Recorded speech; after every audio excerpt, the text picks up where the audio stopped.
Hello दोस्तों, मैं आज आप लोगों के सामने सेकेंड सेमेस्टर बीबीए एविएशन की पुस्तक काव्य सौरभ में लेसन जो है मातृभूमि, जिसके कवि हैं सोहनलाल द्विवेदी जी, उनके बारे में बताने जा रही हूँ। तो चलिए दोस्तों, सबसे पहले हम कवि परिचय जान लेते हैं।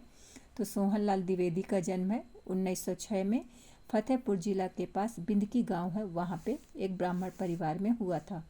उनके पिता का नाम बिंदा प्रसाद द्विवेदी है, जो कि कर्मनिष्ठ कान्यकुंज ब्राह्मण थे। देन इनके पास जो है इनकी जो रचनाएं हैं, किसान हो गया, भैरवी हो गई, कुरुणाल हो गया। और सोहनलाल जी का जो निधन है 29 फरवरी 1988 को हो गया था। सो चलिए दोस्तों, हम पोयम की तरफ चलते हैं।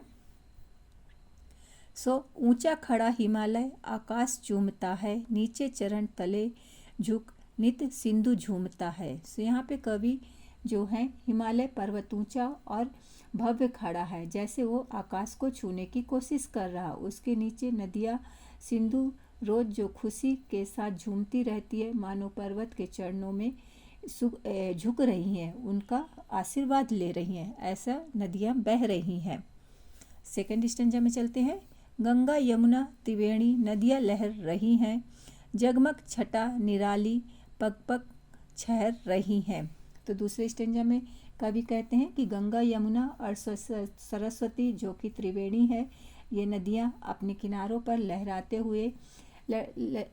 हुए बहती रहती हैं। इन नदियों का संगम और प्राकृतिक सुंदरता हर जगह फैलती जाती है, जिसके धरती की शोभा बढ़ती जाती है और जिसके कारण धरती है हरी भरी रहती है। तीसरे स्टेंजा में चलते हैं दोस्तों। वह पुण्य भूमि मेरी, वह स्वर्ण भूमि मेरी, वह जन्म भूमि मेरी, वह मातृभूमि मेरी। यहाँ पे कवि बोलते हैं कि कवि अपनी जन्मभूमि को पुण्य भूमि और स्वर्णिम भूमि बताते हैं। यह वह भूमि है जहाँ कवि का जन्म हुआ था और यही उनकी मातृभूमि है, जिसे वे गर्व से अपना कहते हैं कि यही मेरी जन्मभूमि है। चौथे में चलते हैं दोस्तों। झरने अनेक झरते जिनकी पहाड़ियों में चिड़ियाँ चहक रही हैं, हो मस्त झाड़ियों में। तो चौथे स्टेंजा में बोलते हैं कवि उस भूमि की सुंदरता का वर्णन करते हैं कि जहाँ की पहाड़ियों में कई झरने बहते हैं और झाड़ियों में चिड़ियाँ मस्त से चहकती रहती हैं, वो अपना शोर करती रहती हैं। तो इस तरह से चिड़ियों के चहकने के बारे में बता रही हैं। आगे चलते हैं दोस्तों। अमराइयाँ घनी हैं, कोयल पुकारती हैं, बहती मलय पवन है, तन मन संवारती हैं। पांचवें में कोयल जो है आम के बगीचे में, आम के पौधे में रहती है, उसके बारे में बता रहे हैं। तो कवि जो है इस भूमि में घने आम के बगीचे हैं, अमराइयाँ हैं जहाँ कोयल अपनी मधुर आवाज़ में गाती हैं। यहाँ की ठंडी और सुगंधित हवा शरीर और मन को में ताजगी प्रदान करती है। वो मन को आत्मविभोर कर देती है, मन को खुशी प्रदान करती है। वह धर्म भूमि मेरी, वह कर्म भूमि मेरी, वह जन्म भूमि मेरी, वह मातृभूमि मेरी। तो कवि यहाँ पे बताते हैं कि कवि अपनी भूमि को धर्म और कर्म की भूमि बताते हैं। यह भूमि कवि की मातृभूमि भी है और जन्मभूमि है। यहाँ रहना, इस भूमि से उनका गहरा संबंध है, इसलिए इस भूमि को वो जन्मभूमि, कर्मभूमि और धर्मभूमि बता रहे हैं। जन्मे जहाँ थे रघुपति, जन्मी जहाँ थी सीता, श्री कृष्ण ने सुनाई बंसी पुनीत गीता।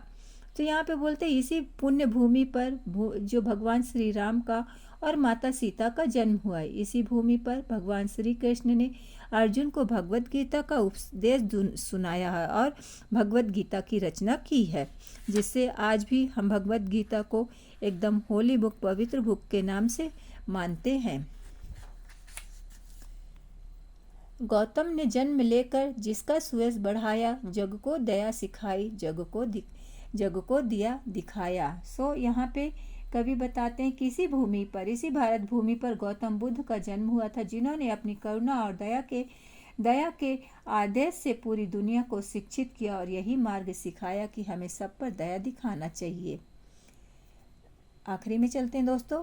वह युद्ध भूमि मेरी, वह बुद्ध भूमि मेरी, वह मातृभूमि मेरी, वह जन्मभूमि मेरी। तो यहाँ पे कवि बताते हैं कि यह युद्ध भूमि भी मेरी है, यह जन्मभूमि भी मेरी है। यहीं पे जो लोग महायुद्ध में महायुद्ध लड़े गए हैं, और बुद्ध भूमि भी यही है जहाँ शीघ्र और शीत और ज्ञान का प्रसार होता है। और यही कवि की मातृभूमि है, यही जन्मभूमि है, जिसे वे गर्व से अपनाते हैं कि यही मेरी जन्मभूमि है, यही मेरी कर्मभूमि है, यही मेरी मातृभूमि है। तो दोस्तों, यहाँ पे कवि अपनी इस मातृभूमि को, इस जन्मभूमि को बहुत बोलते हैं कि यही मेरा सब कुछ है। धन्यवाद दोस्तों। कविता कैसी लगी ज़रूर सब्सक्राइब करके कमेंट्स करके बताइएगा।